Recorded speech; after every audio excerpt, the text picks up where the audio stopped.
정부와 더불어민주당이 고금리 대출로 고통을 겪고 있는 서민과 취약계층을 위해 현행 연 24%인 법정 최고금리를 연 20%로 내리기로 결정했습니다.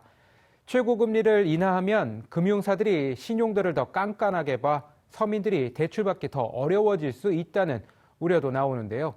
당정은 보완책을 마련하기로 했습니다. 이강훈 기자입니다.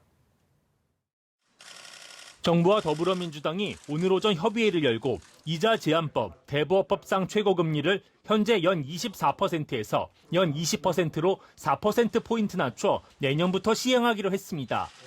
지난 2018년 법정 최고금리를 연 27.9%에서 연 24%로 낮춘 이후 약 3년 만입니다.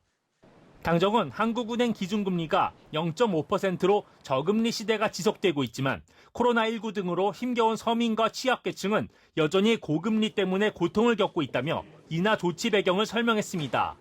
올 6월을 기준으로 금리가 20%를 넘는 신용대출의 규모가 15조 원이 넘는 것으로 파악이 되었습니다.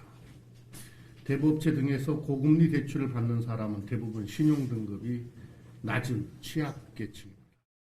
저신용 서민들이 많이 이용하시는 대부업의 경우 실제 상환 능력과 관계없이 일괄적으로 법정 최고금리를 적용하고 있기 때문에 최고금리의 인하 없이는 이분들의 부담을 낮출 수 없는 것이 현실입니다. 정부는 이번 조치로 지난 3월 말 기준으로 연 20%가 넘는 고금리 대출을 이용하는 239만 명 중 87%가량인 208만 명의 이자 부담이 매년 4,800억 원 줄어들 것으로 예상하고 있습니다.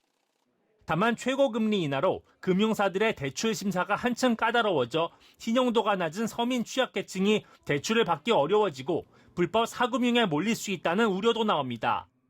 정부는 햇살론 등 저신용 서민을 위한 대출 상품 공급을 연간 2,700억 원 이상 늘리고 채무 조정과 신용 회복 지원도 강화하기로 했습니다. TBS 이강훈입니다.